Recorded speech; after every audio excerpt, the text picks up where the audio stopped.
Big boss హౌస్‌లో ఇది 11వ వారం కనుక మెగా చీఫ్ కంటెండర్‌గా అయితే మొదటి లెవెల్ టాస్క్ అయితే ప్రారంభం కానుంది. ఆ టాస్క్ పేరు ఏంటి అంటే చలో గుర్రం చలో అని ఒక టాస్క్ ఇవ్వడం జరిగింది బిగ్ బాస్.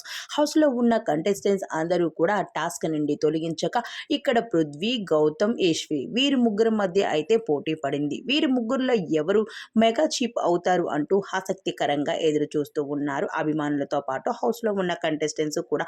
అయితే పట్టపగలే చుక్కలు చూపిస్తున్నా అంటూ గౌతమ్ అయితే పృథ్వీకి ఒకవైపు, మరోవైపు యశ్వినికి ఇద్దరికి కూడా చుక్కలు చూపిస్తున్నాడనే చెప్పాలి. అయితే టాస్క్ ఎంతసేపు ఆడినా కూడా గౌతమ్ మాత్రం ఏ మాత్రం తగ్గడం లేదు. ఎక్కడ తగ్గేదే లేదు. రచ్చిపోతూ వచ్చేస్తూ ఉన్నాడు ఇప్పుడు వేరు ఈ గౌతమ్, ఇప్పుడు వేరు. నా ఆట తీరు చూడండి. ముందు మీకు మీరే తోపు అనుకోకండి. నేను కూడా తోపునే. కానీ నా సత్తా మరోసారి చూపిస్తున్నా మీకు. ఒకప్పుడు సత్తాని చూపించే వదిలేశాను. ఈసారి నేను తగ్గేదే లేదు ఎక్కడ అంటూ టైటిల్ గెలుచుకు వెళ్తానంటూ కూడా శపథం విసురుతూ వచ్చేస్తూ ఉన్నాడు గౌతమ్. మరి ఈసారి మెగా చీఫ్ ఎవరవుతారని చూడాల్సిందే.